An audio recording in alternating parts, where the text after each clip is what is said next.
अस्सलाम वालेकुम नाजरीन, आप देख रहे हैं नया पाकिस्तान और मैं हूं शहजाद इकबाल। पाकिस्तान में इस वक्त बिजली के महंगे बिलों पर आम शहरी से लेकर कारोबारी तबका हर कोई परेशान है।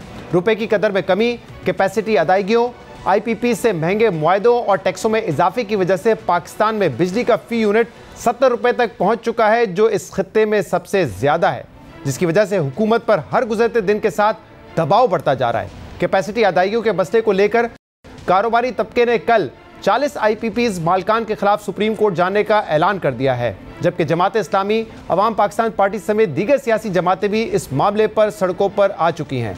सियासी जमातों और कारोबारी तबके का मुतालबा है कि इन IPP से होने वाले मुआहदों पर नजरसानी की जाए। हुकूमत सरकारी मिल्कियत में होने वाले IPPs को कैपेसिटी अदायगियाँ फौरी तौर पर ख़त्म करे, जबकि चीनी IPP से भी नजरसानी पर बात की जाए।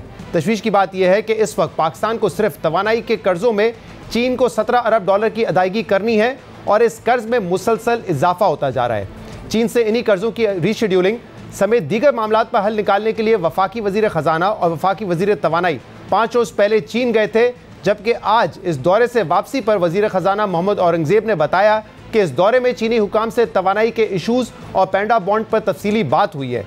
पाकिस्तानी कर्जों पर रीस्ट्रक्चरिंग नहीं बल्कि रीप्रोफाइलिंग चाहता है। चीन ने IMF से मुआहदे पर हिमायत का यकीन भी दिलाया है। दो चीज़ों में हमारी बातचीत हुई। एक तो यह है कि कोल कन्वर्जन पे हमने कैसे करना है, और उस पर लगारी साहब भी आके आपको उस पर और फर्दर डिस्कशन करेंगे। जो रीप्रोफाइलिंग है उसमें भी ये बात हुई है। चाइनीज़ IPPs हैं, डेट की तो पेमेंट्स अभी चल रही हैं, लेकिन जो उनका ROE है वो because of our FX situation it's right now we are behind schedule. तो by creating some space it actually becomes a win-win situation. So banker, I'm very careful. को restructuring और reprofiling में फ़र्क होता है। Restructuring means haircut. यहाँ haircut की बात नहीं हो रही है, यहाँ reprofiling की बात हो रही है, extension of maturities की बात हो रही है। Local कोई investor है या foreign investor है, अगर मैं unilaterally आपके साथ एक मुआहदा ख़त्म कर दूँ, ये आगे हम कैसे चलेंगे? उन्होंने हमारी बात सुन ली, उन्होंने एक्नॉलेज कर लिया, और ये प्रोसेस था। वर्किंग ग्रुप्स बन जाएंगे और उसके बेसिस पे ये चलेगा। मेरे लिहाज से जो हमारी वहाँ बातचीत हुई है, बड़ी मुस्बत बातचीत हुई है। इसके अलावा वज़ीर ख़जाना मोहम्मद औरंगज़ेब ने आज फिर दोहराया कि पाकिस्तान को टैक्स नेट बढ़ाना होगा, रिटेलर्स, होलसेलर्स और ज़राअत को टैक्स नेट में लाना होगा। वफाकी वज़ीर ख़जाना और वज़ीर तवानाई के दौरे चीन में चीनी हुकाम से मज़ीद क्या बात हुई है और पाकिस्तान के तवानाई मसाइल का हल कब और कैसे निकलेगा, इन तमाम मामलों पर हम बात करेंगे, जिसके लिए हमें ज्वाइन किया है वफाकी वज़ीर तवानाई सरदार अवैस लगारी साहब ने। अवैस साहब, बहुत बहुत शुक्रिया वक्त देने के लिए। इस वक्त लोग परेशान हैं, चाहे कारोबारी तबका हो या आम आदमी हो, कि बिजली के बिल बहुत ज़्यादा बढ़ रहे हैं, और आप देख रहे हैं कि पिछले कई दिनों से कारोबारी तबका ये मुतालबा कर रहा है कि जो IPPs के साथ एग्रीमेंट है हमारे, उनको रीनेगोशिएट किया जाए, कैपेसिटी पेमेंट ख़त्म की जाए। अब चीन से दौरा वापसी पे आज बहुत सारे जो इकोनॉमी के इशूज़ हैं उस पर तो औरंगज़ेब साहब ने बात की, लेकिन जो मामलात हैं तवानाई से रिलेटेड, उन्होंने कहा कि ज़्यादातर बात इस पर अवैस लगारी साहब करेंगे। तो आप हमारे साथ मौजूद हैं, ज़रा तफसील से बताइएगा कि पाकिस्तान ने अब ये मामला तो रखा है चाइना के सामने कि हम जो डेट है उसको रीप्रोफाइल करना चाहते हैं, और इस हवाले से आज औरंगज़ेब साहब ने बताया कि प्रोसेस का आगाज़ हमने कर दिया है, रिक्वेस्ट उनसे कर दी है, उन्होंने हमारी बातचीत सुनी है और मुस्बत पेशरफ्त हुई है। लेकिन मजीद इस हवाले से क्या तफसीलात है, क्या हमारी एग्जैक्टली रिक्वेस्ट है चाइना से इस हवाले से? देखिए शहजाद भाई, पाकिस्तान का जो पावर सेक्टर है उसके अंदर बहुत सारी कॉम्प्लिकेशंस हैं, और कीमतों को कम करने के लिए जो हमारी पॉलिसीज हैं उसमें से दो बहुत अहम जो उसके जुज़ थे, वो एक पाकिस्तान के पावर सेक्टर का चीन की तरफ से दिया गया जितना भी लोन है, चाहे वो कमर्शियल है या बायलैटरल लोन है, उसका जो कर्जा है उसकी रीप्रोफाइलिंग का एक काम था जो हमने आइडेंटिफाई किया था, जिसकी वजह से हमारा पावर सेक्टर को एक रिलीफ मिल सकता है और ज्यादा सेहतमंद तरीके से कीमतें नीचे आके वो पावर का सेक्टर अपने आप को सस्टेन कर सकता है। तो एक तो इसके ऊपर हमारी बहुत तफसील से उनके साथ बात हुई, और दूसरा जो जुज़्व है वो ये है कि हमारे जो पाकिस्तान के अंदर इम्पोर्टेड कोल से बनाने वाले बिजली घर हैं, पाकिस्तान का जो कोल है जो घर से पैदा हो रहा है, हम उनके ऊपर कन्वर्ट करें और उसके अंदर जो भी टेक्नोलॉजिकल चेंजेस करनी है और इन्वेस्टमेंट्स करनी है उसके जरिए उसकी वजह से 2-2.5 रुपए फी यूनिट की कीमत का कमी मजीद आ सकती है। उसके ऊपर चाइनीज को कन्विंस करें कि वो अपने कंपनियों को कहें कि ये इन्वेस्टमेंट जरूर मेक करें ताकि हमारी बेहतरी कीमत के अंदर आए। तो इसके लिए हमने एक नेशनल एनर्जी एडमिनिस्ट्रेशन उनकी है जो पावर सेक्टर के और एनर्जी सेक्टर के तमाम उमूर को देखती है। उनके साथ पाकिस्तान के जितने भी हमारे रिफॉर्म्स हो रहे हैं उनका हमने उनको एक्सप्लेन किया, लैंडस्केप बताया और ये दोनों जो गुजारिशात हैं उनसे की ताकि हमारी ये जो पार्टनरशिप है ये ज्यादा सस्टेनेबल तरीके से आगे फाइनेंशियली चल सके, जिसके ऊपर उन्होंने बहुत इसको जी वेलकम किया और इसको रिकग्नाइज किया कि हाँ वाकई ये दो ऐसे इश्यूज हैं जिसके ऊपर हमें एक दूसरे के साथ बैठ के इसको मजीद स्टडी करके और एज सुन एज पॉसिबल इसके ऊपर आगे जो भी इक़दामात है वो करने चाहिए। इसी के सिलसिले में फिर हमने कुछ बैंक्स से भी बात की फाइनेंस मिनिस्टर साहब ने, और ये मामलात इस हद तक अल्हम्दुलिल्लाह पहुंच चुके हैं जहां इससे पहले कभी किसी ने बात ही नहीं की थी। तो हमने ये ना सिर्फ इशू रेज किया बल्कि हमारी जो दोनों साइड्स हैं हम और वो उन्होंने रिकग्नाइज किया कि हाँ इसके ऊपर काम होना पाकिस्तान के सेक्टर के लिए बहुत जरूरी है। राइट। अब अवैस साहब मैं ज़रा इन दोनों चीज़ों पे बात करता हूँ, कोल कन्वर्जन और जो डेट रीप्रोफाइलिंग है, और नंबर्स के साथ करना चाहूँगा क्योंकि पावर डिवीजन के मुताबिक जो एस्टिमेटेड वैल्यू है हमारे कर्जे की चाइना के साथ जो है, चाहे वो न्यूक्लियर प्लांट्स का हो या सीपैक एनर्जी प्रोजेक्ट्स का हो, वो तकरीबन $17 बिलियन का है। क्या ये नंबर दुरुस्त है? और जब हमने उनसे रिक्वेस्ट की रीप्रोफाइलिंग की तो क्या हम चाहते हैं कि इसका जो आउटस्टैंडिंग डेट है उसको 5 साल मजीद उसको डिले कर दें, या जो उसकी मैच्योरिटी है उसको 8 साल के लिए एक्सटेंड कर दें? और क्या कोई रेट कट के हवाले से भी हमने दरख्वास्त की है? नंबर्स के साथ जरा बताइएगा क्या हमारी रिक्वेस्ट है। देखिए शहजाद, रेट्स को भी कट करना वो तो पाकिस्तान का अपना इंटरनल मामला है। इन इक़दामात से जो हमें रिलीफ मिलेगा कैपेसिटी पेमेंट्स के अंदर जो कमी होगी वो प्राइम मिनिस्टर साहब और हमारी हुकूमत चाहती के ऊपर अमल हो तो वो सारा का सारा रिलीफ हमारे कंज्यूमर्स को और इंडस्ट्री को जाए। जी नंबर 1 ये मैं आपको अच्छा, आपकी आवाज थोड़ी सी ब्रेक हो गई थी। कैपेसिटी पेमेंट का आपने कोई नंबर बताया कि कितना आपने का इंपैक्ट आएगा? सर इसका जो कैपेसिटी पेमेंट्स के ऊपर जितना भी असर आएगा इस डेट रीप्रोफाइलिंग का, वो एग्जैक्टली मैं आपको नंबर्स आज नहीं बता सकता। वो 3 या 4 या 5 रुपए पर यूनिट जितना भी इफेक्ट आएगा वो तमाम इफेक्ट हम अपने कंज्यूमर्स को ही पास ऑन करेंगे जब डेट रीप्रोफाइलिंग होगी। और ये जो आपने लोन के अमाउंट की बात की है ये तकरीबन 8.5 अरब USD वो डॉलर है जो हमारे पावर सेक्टर के अंदर जो हाई इंटरेस्ट रेट्स के ऊपर, कमर्शियल इंटरेस्ट रेट्स के ऊपर लोन लिए गए हैं, और हम इनको 3-4 मुख्तलिफ इक़दामात के जरिए डेट रीप्रोफाइलिंग की तरफ जा रहे हैं, जिसके अंदर मुख्तलिफ चीजें हैं जो इक़दामात होने वाले हैं। वो आज आपको पूरा एक्सप्लेन करना जरा प्री मैच्योर होगा और पाकिस्तान के शायद इंटरेस्ट में ना हो, लेकिन जब ये चीज शेप अप करेगी तो आपके सामने ट्रांसपेरेंसी के साथ हम रखेंगे। सही, लेकिन आप कह रही हैं अमाउंट $8.5 बिलियन है, 15 या 17 बिलियन डॉलर नहीं है, या सिर्फ आप कमर्शियल लोन की बात कर रहे हैं? बायलैटरल इससे अलग है। मैं आपको कमर्शियल लोन्स की बात कर रहा हूं जहां स्पेस है रीप्रोफाइलिंग के जरिए एक बेहतर पोर्टफोलियो बनाने। राइट। और बायलैटरल लोन इस 8 बिलियन से अलग है, 8.5 बिलियन से अलग है वो?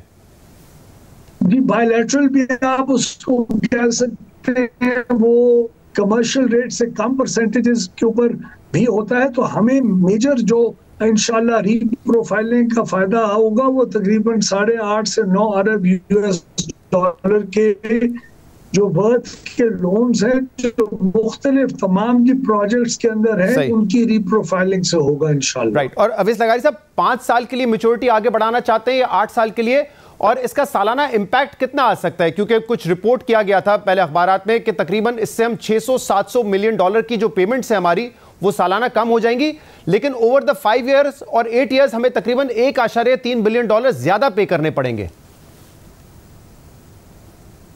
सर वो तो आप देखें, जब भी कोई मॉरेटोरियम लेते हैं, जब भी रोकते हैं डेट की प्रिंसिपल अमाउंट को पेमेंट करना, जब भी आप इंटरेस्ट की आप वक्त बढ़ाते हैं तो उसका overall over those many years दुनिया में हर जगह होता है और होना भी चाहिए, आपका और हमारा भी होता है। आम बैंक से अगर हम लोन लें तो इंटरेस्ट की मद में, कॉस्ट ऑफ फाइनेंसिंग में ज्यादा पे करना पड़ता है, लेकिन वो पाकिस्तान की इकोनॉमी के लिए ये डेट रीप्रोफाइलिंग हमारी कीमत को कम करेगी और हमारी बिजली की मांग को बढ़ाएगी, अगर ये इंशाल्लाह पूरी कंक्लूड हम कर सकेंगे। सही। और दूसरा, कोल कन्वर्जन के हवाले से आपने बात की, तो कितने ऐसे प्लांट्स हैं जिनकी कन्वर्जन हम चाहते हैं और कितना इसका इम्पैक्ट कितना आएगा कॉस्ट वाइज?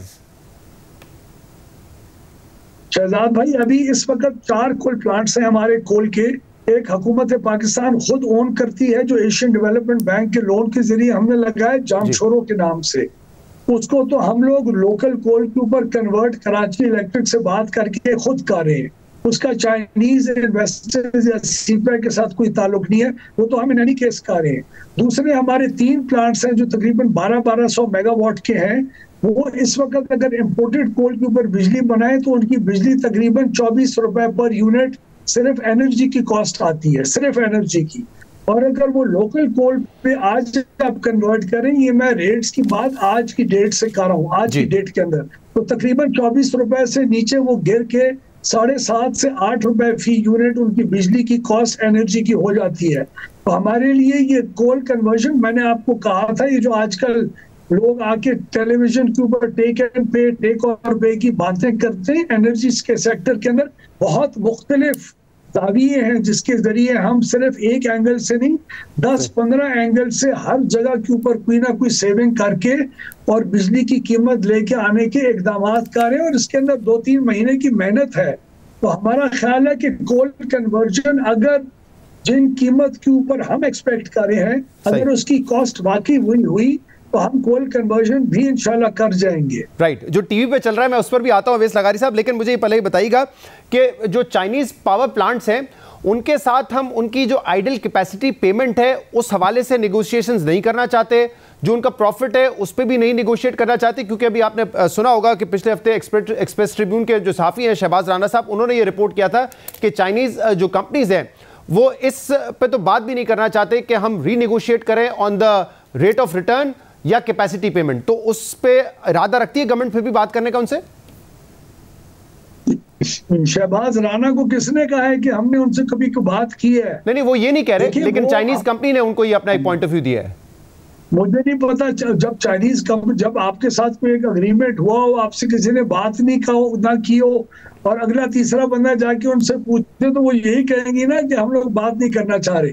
तो ये हमारी जो देखिए 2-3 चीजें बड़ी क्लियर है शहजाद। हम अपनी पाकिस्तान की जो एक साख है और जो क्रेडिबिलिटी है और जो बैंकेबल क्रेडिबिलिटी है, हम यूनानिमसली किसी कॉन्ट्रैक्ट से धक्का मार के रेकॉर्ड की तरह $900 मिलियन के फाइन नहीं पे कर सकते। ये प्लेइंग टू द गैलरी इसमें बड़ा आसान लगता है, इसको निकाल दो उसको निकाल दो, जब खुद होते हैं तो इसको सिंपलीफाई कर देना, मतलब हमारी ये डिमांड ही नहीं है, हम इस पे रिक्वेस्ट ही नहीं करेंगे बेसिकली कि आप अपना रेट ऑफ रिटर्न तब्दील करें या फिर आइडल कैपेसिटी पर। देखिए बात सुने, हमारी डिमांड बड़ी रियलिस्टिक तौर के ऊपर मार्केट की पोजीशन को देखते हुए अपनी स्टडी पूरी करने के बाद जो हमारी इस वक्त हो रही है, हम तमाम अपने पावर सेक्टर के पार्टनर्स के साथ कीमतों को रियलिस्टिक करने के लिए और फाइनेंशियल सेक्टर को सस्टेनेबल करने के लिए जरूर करेंगे। हम किसके साथ हमने क्या बात करनी है, ये इस वक्त प्री मैच्योरली 2 टेलीविजन के प्रोग्राम्स में अपने लिए वो क्लैपिंग करवा के अप्रिसिएशन लेने का हमारा कोई रिस्पॉन्सिबल मूव नहीं है। कई बिजनेसमैन, सियासतदान, जमात इस्लामी ने तो इस पे धरना दिया हुआ था। मुस्तफा कमाल साहब ने बात की। जब ये सब लोग बात कर रहे थे एक साथ, तो तासुर ये जा रहा था कि शायद एक प्रेशर डालने की कोशिश है जो गवर्नमेंट के प्लांट्स हैं उनके ऊपर भी कि वो कैपेसिटी पेमेंट खत्म करें या फॉर्मूले में तब्दीली करें, और चाइनीज प्लांट्स के हवाले से भी। तो शायद हो सकता है इसलिए चाइनीज कंपनीज ने राब्ता करके बताया हो कि इस हवाले से तो हम नेगोशिएट करेंगे ही नहीं, कोई हमारा उनके साथ ना बातचीत हुई है और ना किसी और प्लांट वाले के साथ बातचीत हुई है जिनके साथ हमारी एग्रीमेंट्स हैं।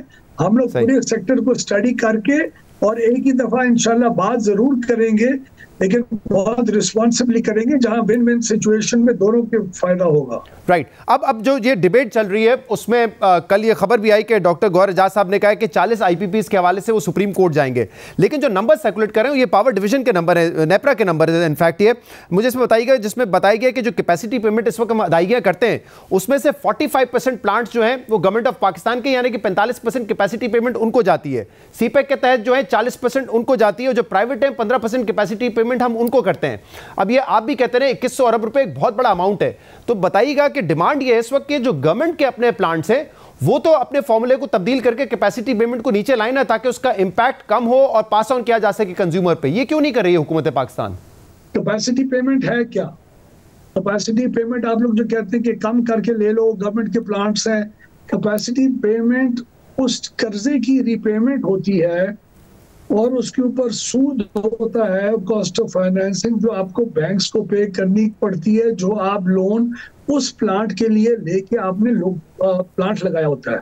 उसके अलावा कैपेसिटी पेमेंट होती है रिटर्न ऑन इक्विटी। हुकूमत अपने प्लांट्स के अंदर जो खुद इन्वेस्ट कर चुकी हुई है उसके ऊपर मुनाफा अपने प्रॉफिट कमाने के लिए नहीं लेती, वो रिटर्न ऑन इक्विटी चार्ज नहीं करी, वो सिर्फ प्रिंसिपल और उसकी जो कॉस्ट ऑफ फाइनेंसिंग है उसका पे करवाती है टैरिफ के हिस्से में, और वो O&M कॉस्ट जो होती है, ऑपरेशंस और मेंटेनेंस की कॉस्ट जो उस प्लांट की होती है, जो चाहे आप बिजली बनाए या ना बनाए उस प्लांट को पे करनी पड़ती है और प्लांट का खर्चा आता है, वो कैपेसिटी पेमेंट्स होती है। तो कोई ऐसी चीज जो गवर्नमेंट खुद मुनाफा कमा के लोगों से ले रही हो, वो किसी गवर्नमेंट के प्लांट में ये काम नहीं हो रहा।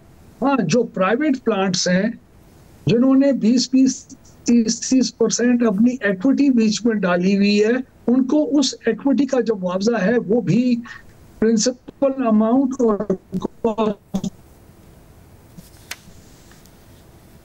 तो फाइनेंसिंग के अलावा पे करना पड़ता है, और वो कॉन्ट्रीमेंट के मुताबिक हक है जो हुकूमत अपना फोरगो कर चुकी हुई है, लेकिन प्राइवेट सेक्टर को पे करना पड़ा है। तो जो इनकी बातचीत है, जो एक ओवर सिंपल फॉर्म में आके वो लोग आके अखबारों और टेलीविजन के अंदर बयान कर देते हैं, इसीलिए मैंने पहले दिन कहा था उनको ट्वीट के अंदर कि उन जितना अनएजुकेटेड और इल इन्फॉर्म्ड इंसान शायद कोई नहीं होगा जो इस किस्म की स्टेटमेंट्स दे के पूरे एनर्जी सेक्टर को समझे बगैर और इस किस्म की स्टेटमेंट्स दे रहे हैं ताकि 2 दिन उनके लिए कोई क्लैपिंग कर दें। लेकिन अवैस लगाई साहब, फिर मुझे बताएं ना हल क्या है? कि बहुत सारे अब तो जो लिस्ट आई है सामने उसमें तो ये बताया जा रहा है कि कोई अगर 0 प्रोडक्शन कर रहा है तो उसको भी कैपेसिटी पेमेंट जा रही है, कोई 20% कर रहा है, 25% कर रहा है, उसको भी कैपेसिटी पेमेंट जा रही है। तो क्या इनसे नेगोशिएट किया जा सकता है या नहीं किया जा सकता?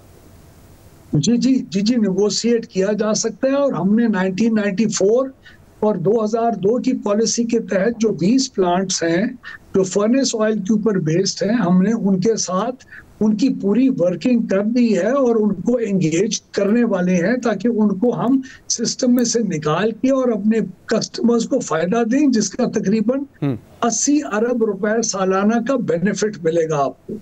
दूसरा मैं आपको एक चीज बताऊं, जरा एक्सप्लेन कर दूं कि ये जो उसके अलावा बाकी जो जितने भी प्लांट्स हैं, ये आप एक और चीज प्लीज मैं at the cost of repetition बार बार करना चाहूंगा, ये कैपेसिटी पेमेंट्स 2100 अरब रुपए के बजाय 800 अरब रुपए होती अगर आपका US डॉलर 2015 के रेट के ऊपर रहता, जो नवाज शरीफ के वक्त के अंदर ये प्लान 700 अरब होती, तो आपके रुपये की वैल्यू नीचे जाने और इंटरेस्ट रेट की वजह से सबसे बड़ा नुकसान और धक्का लगा पावर सेक्टर को। सही। अब लेकिन वैसे मुझे बताएं, जो आप कह रहे हैं कि जो गवर्नमेंट के पावर प्लांट्स हैं उसमें रिटर्न ऑफ इक्विटी का कॉन्सेप्ट है ही नहीं, प्रॉफिट वो बनाते नहीं है, लेकिन कॉस्ट ऑफ फाइनेंसिंग है, प्रिंसिपल अमाउंट और इंटरेस्ट उसमें पे करते हैं। लेकिन इसमें भी कोई गुंजाइश है? क्योंकि देखिए ये आप डायरेक्टली चार्ज करें कंज्यूमर को, उसमें छोटा कंज्यूमर भी है, मिड साइज भी है, कमर्शियल भी है, इंडस्ट्रियल भी है, तो बजाय इसके कि ये लोन जो है लोगों के बिलों में आए, क्या इसका कोई और तरीका है कि सरकार इसको अपने ऊपर लेके पे ऑफ करे और बिलों में ना शामिल किया रहे इसको?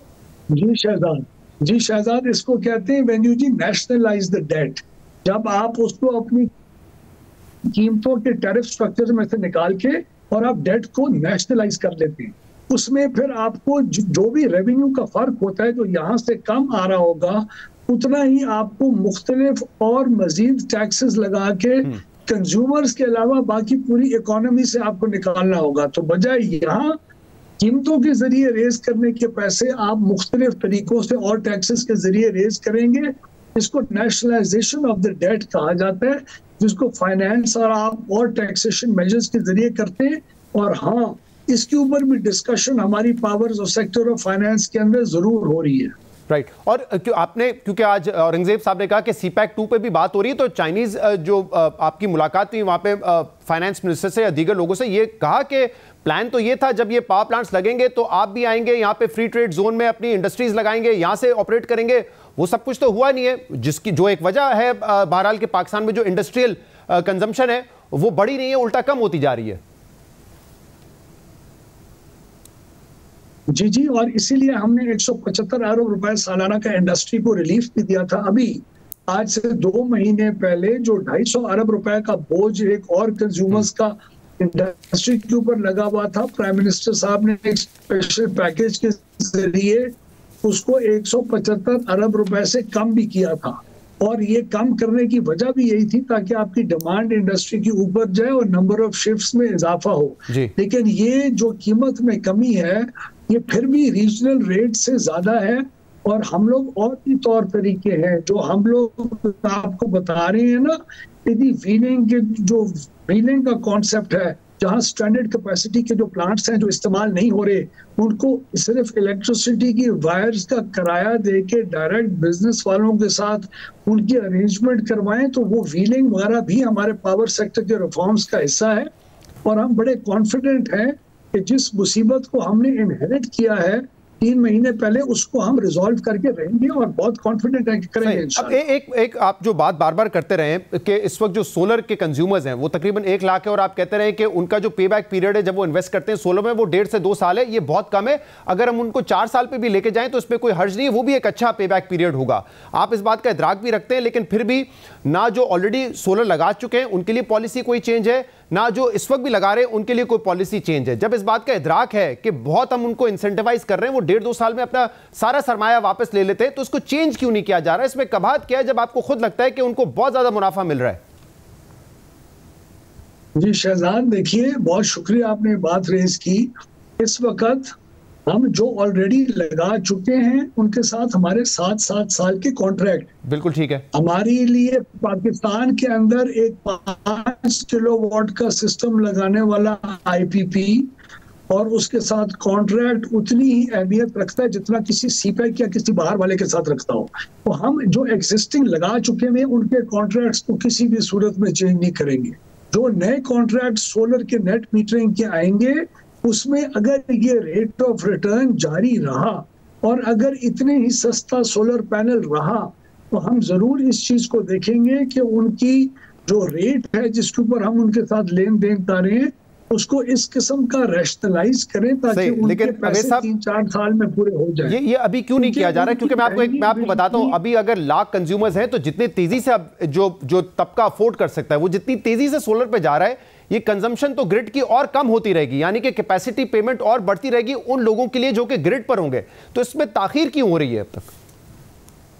कंजम्पशन की रिडक्शन हमारी एक जरूर इशू है, लेकिन इनका सोलर नेट मीटरिंग में जाने की कंजम्पशन का हमें इतनी परवाह नहीं है जितनी इनसे महंगी बिजली खरीदने की परवाह है। क्योंकि इनसे जितनी महंगी हम बिजली ले रहे हैं उसकी वजह से आम सार्फिन और इंडस्ट्रियल सार्फिन की बिजली इसकी वजह, तो इसको भी हम इस वक्त स्टडी कर रहे हैं। लेकिन हम हर चीज रिस्पॉन्सिबली बगैर एड हॉक इमीडिएट इफेक्ट करके इनिशिएट करने के हम इसकी प्रॉपर रेप्रिकॉशंस को देख के करेंगे। लेकिन अवैध साहब ये कहा जा रहा है कि सोलर पॉलिसी पे इस वक्त नजरसानी इसलिए नहीं की जा रही क्योंकि कुछ लोग इसके बेनिफिशियरी हैं। कोई कहता है कि जो इंपोर्ट किया जा रहा है उनको बेनिफिट देना है जो लोग इंपोर्ट कर रहे हैं। कोई कहते हैं कि पंजाब गवर्नमेंट ने जो ये फैसला किया है कि 200 यूनिट वालों तक को फ्री सोलर दिया जाएगा, जो 500 यूनिट बिजली इस्तेमाल कर रहे हैं उनको कम कीमत पे ये दिया जाएगा सोलर। तो क्या इस वजह से नजरसानी नहीं की जा रही है सोलर जो इस वक्त पॉलिसी है उस पर? शहजाद आप खुद बताएं, 1 महीना पहले जब सोलर नेट मीटरिंग के रेट्स की चेंज करने की अफवाह उड़ी थी जिसके ऊपर हमने कहा था नहीं हम अभी नहीं कर रहे, और उसको समझाते समझाते हम बेचारे थक गए थे। बार बार 10 दफा तो मैंने बयान दिए थे।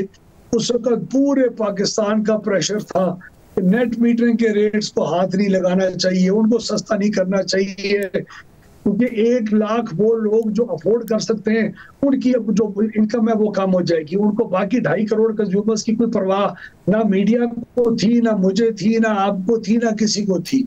अब आहिस्ता आहिस्ता ये रियलाइजेशन किक इन हो रही है और आप जैसे रिस्पॉन्सिबल लोग भी ये सवाल उठाना शुरू हो रहे हैं और हम उसकी बाकायदा वर्किंग कर रहे हैं। हमें इस वक्त नहीं पता कि रेट चेंज करने से कितनी इलास्टिसिटी आएगी उसकी जो डिमांड या सप्लाई है, और उसको जब हम स्टडी कर लेंगे तब हम उसके ऊपर एक कैलकुलेटेड डिसीजन के लिए रिकमेंडेशन कैबिनेट के पास लेके जाएंगे। क्योंकि प्रेशर इतना बढ़ रहा है बिजली की कीमतों के हवाले से, तो क्या ये भी फैसला किया गया है कि जो ब्यूरोक्रेट्स को मिलती है बिजली मुफ्त या सस्ती वो भी ख़त्म की जाएगी? जो काबीना के मेंबरान को या इलेक्टेड मेंबर्स को मिलती है, जो जुडिशरी में जजेस को मिलती है, उन सबको जो मुफ्त बिजली मिलती है वो ख़त्म करने का क्या कोई सिफारिश है या कोई फैसला किया गया है?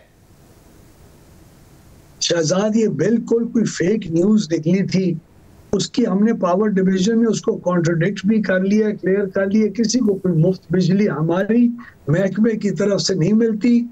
उनके अगर बिल्स कोई, अगर बिजली का इस्तेमाल कोई उनकी सैलरी के पैकेज के अंदर अगर उनको कोई एडिशनल रिन्यूमरेशन की बेसिस के ऊपर अगर मिलता हो तो मुझे नहीं पता। आईएसको और लेस्को और हमारी डिस्ट्रीब्यूशन कंपनीज मुफ्त नाम की बिजली पाकिस्तान में किसी को भी नहीं देते, किसी इदारे को नहीं देते। सही, बहुत बहुत शुक्रिया, बहुत बहुत शुक्रिया अवैस लगारी साहब, आप हमारे साथ मौजूद थे, तफसील से बात कर रहे थे कि इस वक्त जो चाइना का विज़िट था उसमें क्या पाकिस्तान ने प्रपोज़ किया। वो कह रहे हैं कि ये विज़िट काफ़ी पॉजिटिव था। जो प्रोसेस है रीप्रोफाइलिंग का, डेट रीप्रोफाइलिंग का, वो हमने शुरू कर दिया है और मुस्बत जवाब की एक्सपेक्टेशन है। ब्रेक लेंगे, इसके बाद मज़ीद बात करेंगे। Stay with us.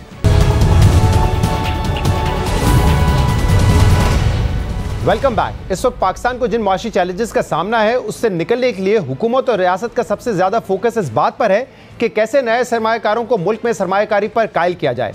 मगर ऐसा लगता है कि नए सरमायाकारों को ढूंढते ढूंढते हुकूमत और रियासत उन सरमायाकारों के जानो माल का तहफ़्फ़ुज़ भूल गई है जो कठिन माशी माहौल और चैलेंजेस के बावजूद अपना वक्त और सरमाया दोनों पाकिस्तान में लगा रहे हैं। क्योंकि पाकिस्तान के नामवर कारोबारी ग्रुप के सरबराह जुल्फ़िकार अहमद की कराची से गुमशुदगी को आज 5 रोज़ गुजर गए हैं, मगर ताहाल उनका कुछ अता पता नहीं है कि एक अहम कारोबारी शख्सियत को दिन दहाड़े कौन उठाकर ले गया और अब वो कहां और किस हालत में है। और मज़ीद तशवीश की बात यह है कि जुल्फ़िकार अहमद की बाजियाबी के बजाय उनके 2 सीनियर फैक्ट्री मुलाजमीन को भी कल लाहौर और कसूर से उनकी फैक्ट्री से उठा लिया गया है, जिसके बाद अब ये एक पुरअसरार केस बन गया है। और एक बात तो वाज़ेह है कि जिस अंदाज से उन्हें अगवा किया गया है और उनके फैक्ट्री के 2 मुलाजमीन को उठाया गया है, उससे ये अगवा बराए तावान का केस नहीं बल्कि गुमशुदगी का वाक़या लगता है।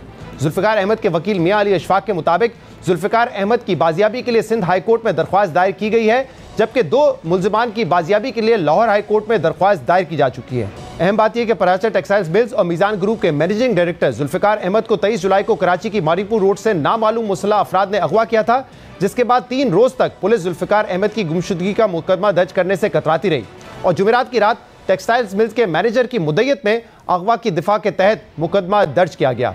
इस दौरान जुल्फ़िकार अहमद की अहलिया ने सिंध हाई कोर्ट से रुजू भी किया, जिस पर जस्टिस कौसर सुल्ताना हुसैन की सरबराही में 2 रुकनी बेंच ने वजारत दाखिला और IG समेत दीगर हुकाम को नोटिस जारी करके मंगल के रोज़ तलब कर लिया है। अहम बात यह कि जुल्फ़िकार अहमद की अहलिया ने दरख्वास्त में जो नुकात उठाए हैं उससे भी ये केस जबरी गुमशुदगी का एक केस लगता है। दरख्वास्त के मुताबिक जुल्फ़िकार अहमद की गाड़ी को आगरा ताज के करीब मारीपुर रोड पर एक डबल कैबिन गाड़ी ने रोका और 8 मुसल्लह अफराद ने जुल्फ़िकार अहमद और उनके दोस्त को अगवा कर लिया, जिसके बाद उन्होंने और उनके अहले खाना ने पुलिस समेत कानून नाफिज करने वाले मुख्तलिफ इदारों से रब्ता किया, लेकिन उन्होंने इस वाक़े से लाइल्मी का इजहार किया। इसके अलावा मिल्स के मैनेजर की तरफ से कलरी SHO को FIR के अंदराज के लिए तहरीरी शिकायत भी दी गई, लेकिन कोई फ़ायदा नहीं हुआ। दरख्वास्त में यह खदशा भी जाहिर किया गया है कि उनके शौहर को जाली मुकदमात में फंसाया जा सकता है या इनकाउंटर में मारा जा सकता है, क्योंकि उन्हें अभी तक किसी अदालत में पेश नहीं किया गया है। इसके अलावा दरख्वास्त में शहरी के बुनियादी हकूक़ और आज़ादी के हक़ से मुतल्लिक़ आइन के मुख्तलिफ आर्टिकल्स का भी हवाला दिया गया है। इस अहम मामले पर मज़ीद बात करेंगे और उसके लिए हमें ज्वाइन किया है जुल्फ़िकार अहमद के वकील मियां अली अशफाक ने। अली अशफाक साहब, बहुत बहुत शुक्रिया वक्त देने के लिए। जुल्फिकार अहमद साहब की जो गुमशुदगी का मामला है अभी एक हाई प्रोफाइल मामला बन चुका है। हमने देखा कि इनिशियली तो पुलिस एफआईआर नहीं दर्ज कर रही थी, फिर आप लोग सिंध हाई कोर्ट गए, वहां पे पिटीशन दायर की और फिर पुलिस ने इसकी एफआईआर दर्ज की। कुछ पता चल सका है, पुलिस हरकत में आई है? और क्या इस बात का इल्म हो सका है कि क्या उनको अगवा किया गया है या किसी इदारे की कस्टडी में है वो इस वक्त? थैंक यू शहजाद साहब, very kind. So I would just highlight few things कि देखें, ये मंगल को शाम 6 बजे इनको किडनैप किया गया। सब्सिक्वेंटली वेडनेसडे वाले दिन पुलिस से कांटेक्ट किया गया। पुलिस का जो इनिशियल रिस्पांस था that was very cold, non cooperative. Thursday वाले दिन जब सिंध हाई कोर्ट में इनकी रिकवरी के लिए पिटीशन फाइल की गई और जिस वक्त prosecutor general Sindh, advocate general Sindh और अटॉर्नी जनरल फॉर पाकिस्तान को नोटिस हुआ और पुलिस को जिस वक्त सारे रिस्पोंडेंट्स को आईजी, सीसीपीओ, डीआईजी साउथ को नोटिस हुआ, then you know some movement have taken place, but once again हमें थर्सडे वाले दिन भी एक कोर्ट रिस्पांस देखने पे आया। जब हमने फर्दर इसको एम्फसाइज किया, पुश किया, तो फ्राइडे वाले दिन एक मुकदमा दर्ज किया गया, जिसके बाद हमने देखा कि सीसीपीओ कराची ने एक प्रेस कॉन्फ्रेंस में इसको रिस्पॉन्ड किया और कहा कि इन्होंने डीआईजी सीआईए और डीआईजी साउथ पर मुश्तमिल जो है वो एक जीआईटी बनाई है, जिसको कॉम्प्रिहेंसिवली जो है उन्होंने एक उम्मीद दिलाई कि with in a few days ये इसको 100% जो है वो इनको सेफली रिकवर करेंगे। हम इसको कैटेगोरिकली इसी तरह ही एनालाइज करते हैं। If there would have been a private abduction, कि किसी ने कोई किडनैपिंग फॉर रैंसम का केस भी जो है वो सीसीपीओ ने रिस्पॉन्ड किया कि उसके कोई ट्रेसेस या ट्रैकिंग नजर नहीं आते, और इस तरह के सर्कमस्टांसेस में जिस वक्त सिंध पुलिस या हमारी एफआईआर दर्ज ना करे, उसकी इन्वेस्टिगेशन में हमसे थॉरली कोऑपरेट ना करे, इसका मतलब ये है कि जो हमारे आपस में गवर्नमेंट के स्टेट के जो इदारे हैं ये एक कोऑर्डिनेटेड मैकेनिज्म के थ्रू ऑपरेट करते हैं। तो इसमें जो हमें इनिशियली जो पैटर्न सब्सटेंशिएट होता इस वक्त तक नजर आया है, वी कैन सेफली से it is not a private abduction, और अभी तक किसी सिविलियन इदारे ने इनकी जो कस्टडी है वो क्लेम नहीं की, even after a lapse of 5 days. और ये डायरेक्टली कोई पैटर्न इंडिकेट करती है that it is may be a third party जिनके पास मुमकिन तौर पर इनकी कस्टडी हो सकती है, and we can further safely say this could be treated as a case of forced disappearance. जो आप कह रहे हैं फोर्स्ड डिसअपीयरेंस के मामला लगता है, क्योंकि जो एक तो अगवा का तरीक़ेकार था, फिर जो दरख्वास्त में इनकी अहलिया ने जो बात की है कि ये इंसानी बुनियादी हुकूक का मामला है, उससे भी यही जाहिर होता है। और इसके बाद फिर जो 2 फैक्ट्री मुलाजमीन हैं उनको भी गिरफ्तार किया गया, उस हवाले से भी आपने लाहौर हाई कोर्ट में पिटीशन की हुई है। तो ये मामला कोई कारोबारी मामला लगता है या क्योंकि कोई निजी या पर्सनल नौयत का तो नहीं लगता फिर ये? शहजाद साहब, इस वक्त तक ये आपने बहुत इंपॉर्टेंट पॉइंट हाईलाइट किया कि फ्राइडे वाले दिन सुबह 5:30 बजे फूल नगर डिस्ट्रिक्ट कसूर, जो कि लाहौर कसूर का दोनों डिस्ट्रिक्ट की जुरिस्डिक्शन के बॉर्डर्स हैं, वहां से इनके मुलाजमीन को इलीगली अबडक्ट किया गया। एग्जैक्टली इसी तरीके से जैसा कि कराची की मेन शहरा से जो है वो उनको जुल्फिकार अहमद साहब को अबडक्ट किया गया। तो ये जो पैटर्न नजर आ रहा है दैट क्लियरली एस्टैब्लिशेस कि ये कोई ऐसी फाइनेंशियल मोटिवेशन जो है वो किसी जगह पे अभी तक सरफेस नहीं हुई। कोई ऐसी थर्ड पार्टी पाकिस्तान में बिजनेस पार्टी नहीं है जिसमें बराह रास्त जो है वो किसी के साथ इनका लेन देन का मसला हो, कोई ऐसी चीज नहीं है। अब तो बहुत सारे कोई सियासी मामलात भी इस वक्त हैंडल कर रहे हैं, मिसिंग पर्सन के मामलात हो इस तरीके से, तो वहां पे अक्सर हम एक आंसर देखते हैं क्योंकि अब पीका कानून है जिसके तहत गिरफ्तारी भी हो सकती है और कस्टडी भी ली जा सकती है। तो कोई ऐसा मामला तो नहीं है कि उन्होंने डिजिटल स्पेस पे कोई वायलेशन की हो, कोई ऐसा मामला वो नज़र से गुजरा है या कोई फैमिली ने कोई बैकग्राउंड बताया हो कि उनको कोई थ्रेट्स मिल रही थी या कोई डराया जा रहा था, धमकाया जा रहा था? शहजाद साहब, आज तक जो जुल्फिकार अहमद साहब को लोग जानते हैं उन्होंने देखा कि उनकी डिजिटल प्रेजेंस जो है वो बहुत ही मिनिमलिस्टिक है। आज तक वो इलेक्ट्रॉनिक मीडिया पे कॉम्प्रिहेंसिवली अपेयर नहीं हुए। तो ये जो पहलू हैं कि उन्होंने किसी भी तरह का कोई साइबर क्राइम के कोई लॉज या कोई पाकिस्तान के और किसी किस्म के लॉज को वायलेट किया है, इसकी there is absolutely no trace and track of that. कोई इसका डिजिटल फुटप्रिंट या इलेक्ट्रॉनिक या प्रिंट का कोई फुटप्रिंट जो है वो अवेलेबल नहीं है।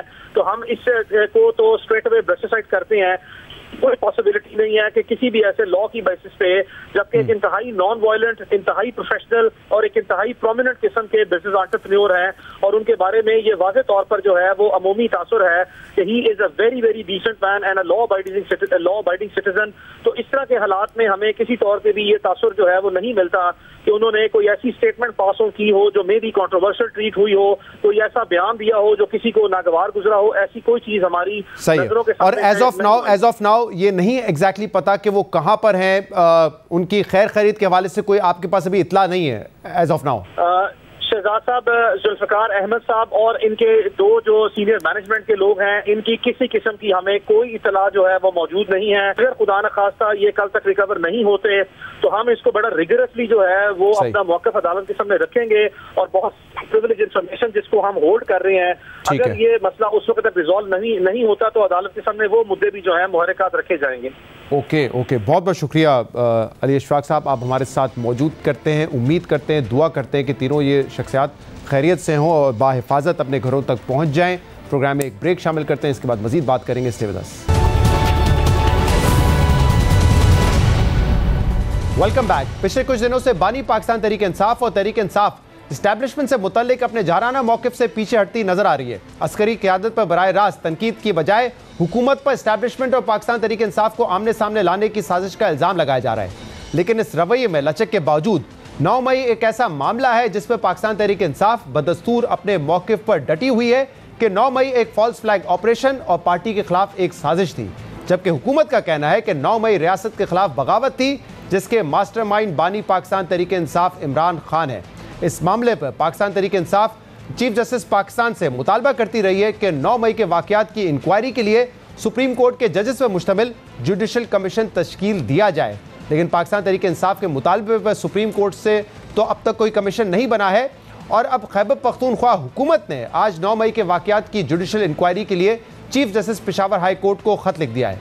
खैबर पख्तूनख्वा के वजीर कानून आफ्ताब आलम ने जियो न्यूज़ से गुफ्तगू में कहा है कि सूबाई हुकूमत ने chief justice Peshawar high court से 9 मई के वाक़यात की तहकीकात के लिए जुडिशल कमीशन के क़याम की इस्तदा की है और अब chief justice Peshawar high court commission के अरकान के नामों का ऐलान करेंगे।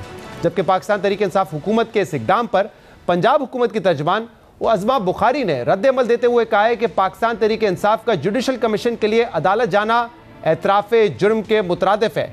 9 मई रियासत के खिलाफ एक नाकाम बगावत की कोशिश थी।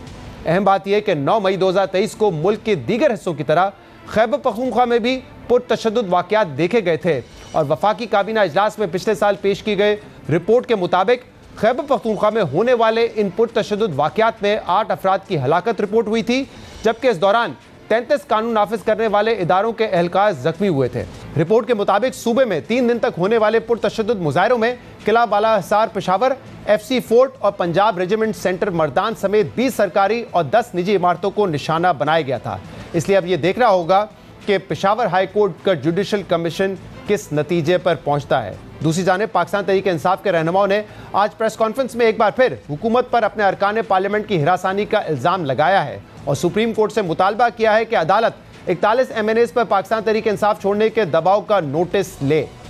मैं एक तो मुतालिबा करता हूँ सुप्रीम कोर्ट से कि ये जो सुप्रीम कोर्ट का डिसीजन आया है और जो हमारे 41 MNAs हैं इनको खुसूसी टारगेट किया गया है कि वो अपनी वफादारी चेंज करें। उनको बड़े बड़े ऑफर्स आ रहे हैं और बड़े बड़े ऑफर्स में आप उसको मिनिस्ट्रियाँ मिलना, उसको पैसे देना और ना हो तो फिर एंटी करप्शन और जो इंटेलिजेंस इदारे हैं उनकी तरफ से दबाव का सामना कर रहा है। पहले तो हमारा मुतालिबा यह है कि सुप्रीम कोर्ट खुद इसके ऊपर सुमोटो एक्शन ले क्योंकि ये उनकी फैसले की तौहीन है। हमें हमारे कायद जनाब वज़ीर आज़म इमरान खान साहब ने इंस्ट्रक्शन दी थी कि इस्लामाबाद का जलसा इजाज़त के साथ कीजिएगा। इसलिए हम लोग कोर्ट में गए, वरना जलसे जुलूस करना पाकिस्तान तहरीक इंसाफ से बेहतर और सबसे बड़े पाकिस्तान की तारीख में न किसी ने किए और न कोई कर सकेगा।